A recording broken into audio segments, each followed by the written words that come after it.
할렐루야. 사랑하는 대강의 가족 여러분, 오늘 하루도 하나님의 말씀과 동행하는 삶이 되길 소망합니다. 오늘 함께 나눌 하나님의 말씀은 마태복음 21장 1절에서 5절 말씀입니다. 그들이 예루살렘에 가까이 가서 감람산 벳박에 이르렀을 때 예수께서 두 제자를 보내시며 이르시되 너희는 맞은편 마을로 가라. 그리하면 곧 매인 나귀와 나귀 새끼가 함께 있는 것을 보리니 풀어 내게로 끌고 오라.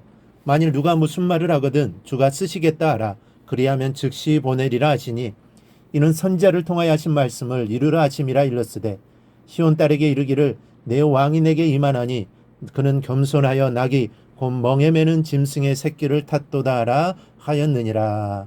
아멘. 이 세상 왕들의 교만은 자연스럽습니다. 왕은 절대 권력자이기 때문에 그것을 교만이라고 보지 않고 곤이라고 봅니다. 그러다 보니 누구도 그 앞에서 항명할 수가 없습니다. 그 입에서 나오는 말은 법이요 나라의 모든 것들이 그의 소유이며 만인지상이라는 말이 표현하듯이 모든 사람이 그의 신하입니다. 따라서 왕은 자연스럽게 교만합니다. 세상 어느 나라에 겸손한 왕이 있었습니까? 왕에게 겸손이라는 것은 어울리지 않습니다. 겸손이 잘못 비추어지면 나약해 보일 수도 있기에 겸손했던 사람도 왕이 되면 교만해집니다. 모든 왕이 다 그렇지만 대표적으로 사울이 그랬습니다. 그는 왕이 되기 전에는 정말 겸손하고 착한 사람이었습니다. 자신은 왕이 될 만한 제목이 아니라고 했습니다. 그래서 숨어 있었습니다. 그러나 왕이 되고 난 후부터 교만해졌습니다. 사울이 특별히 잘못해서 그런 것이 아니라 사실은 모든 왕들이 다 그렇습니다. 자신의 권위를 내세우고 왕권을 강화하기 위해서 의도적으로 그렇게 하는 경우가 참 많습니다. 그러나 예수님은 겸손한 왕이십니다. 이 세상 어느 누구보다 권위를 가진 분이시지만 겸손하셨습니다. 오늘 보면은 예수님의 예루살렘 입성 장면으로 이때 예수님은 왕의 모습으로 입성하셨습니다. 그런데 그 모습이 겸손합니다. 5절에 내 왕이 내게 임하나니 그는 겸손하여 나귀 곧 멍에 매는 짐승의 새끼를 탔도다 하라 하였느니라. 주님은 겸손한 왕으로 나귀 새끼를 타시고 입성하였습니다. 그러나 주님의 겸손은 나약하기 때문에 겸손하신 것이 아닙니다. 오히려 모든 것을 다 하시고 모든 것을 다 하실 수 있는 분의 여유입니다. 그리고 그 겸손에는 세계를 뒤엎을 만한 힘이 있었습니다. 나의 사전에 불가능이란 없다라는 명언을 남긴 나폴레옹이 남겨놓은 전쟁의 상처뿐 세계 정복을 꿈꾸며 세상을 떠들썩하게 했던 그의 일생은 그것이 전부였습니다. 이 나폴레옹이 최후의 순간에 이런 말을 남겼습니다. 나는 무력으로서 세계를 정복해보려 했으나 한 치의 땅도 얻지 못하고 말았는데 십자가에서 죽어간 예수는 벌써 세계를 다 지배하고 있구나. 이 나폴레옹의 이 고백은 겸손한 왕이신 우리 주님의 모습을 바로 보게 합니다. 세상 왕들은 스스로 자신의 권위를 세워야 하고 스스로를 높여야만 유지될 수 있었기에 교만한 것입니다. 그러나 주님은 다르셨습니다. 주님은 완전하십니다. 주님은 하나님이십니다. 하실 수 없는 것이 단 하나도 없으신 분입니다.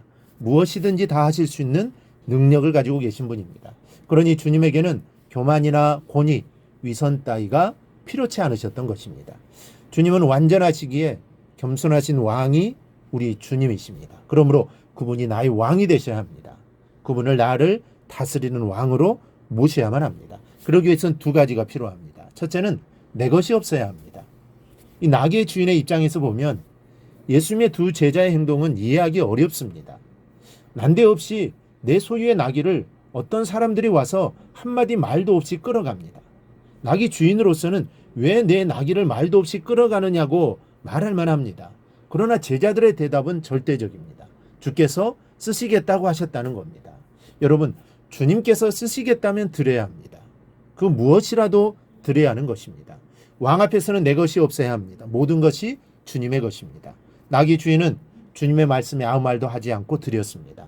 이 본문에 그렇다는 내용은 없지만 아마 감사함으로 드렸을 것입니다. 성도인 우리가 주의 말씀과 지시에 대해 취할 바른 태도가 이것입니다. 우리는 주님께서 우리에게 주신 명령이 무엇이든지 그것에 대해 분석하거나 가능성, 합리성 여부 등을 따지려고 해서는 안 됩니다. 때로는 주의 지시가 실현 가능성이 전혀 없어 보일 수도 있지만 그럴지라도 묵묵히 순종하는 것이 믿는 자의 바른 태도입니다. 주님께서 우리에게 무슨 일을 하도록 명하실 때는 감당할 만한 능력도 주시기 때문에 무조건 순종하는 사람은 하나님의 놀라운 역사를 체험할 수 있습니다. 바로 그럴 때 주님은 나의 왕이 되어주시는 것입니다. 둘째는 순결한 나귀가 되어야 합니다. 주님께 타셨던 나귀는 아무도 타보지 않았던 어린 나귀였습니다. 타고 다니기에 어린 나귀보다는 다 성장하여 힘이 완전한 나귀가 더 걸맞습니다. 그러나 겸손한 왕께서 찾으시는 나귀는 능력을 갖춘 나귀가 아니라 순결한 나귀였습니다. 즉, 그 누구도 아직까지 주인으로 모셔보지 않은 나귀였다는 의미입니다. 여러분, 주님께서는 완전한 능력을 갖추었어도 이 주인 저 주인을 섬기는 나귀는 타지 않으십니다. 주님은 아직 부족하고 어려도 주님만을 주인으로 알고 모실 수 있는 순결한 나귀를 타십니다. 따라서 주님밖에 모르는 나귀만이 주님을 모실 수 있는 것입니다. 여러분, 왕 앞에서는 내 것이 없는 사람이 되십시다. 내가 모실 왕으로는 주님밖에 없는 사람이 되십시다. 그럴 때 주님께서는 나의 왕으로 오셔서 우리를 다스려 주실 것입니다. 오늘 말씀을 듣는 우리 모두 주님만을 왕으로 모시는 성도들이 되기를 주님의 이름으로 축원합니다. 오늘 묵상한 말씀을 굳게 잡고 삶으로 실천하며 살아내는 대강의 모든 성도들이 되기를 축복합니다.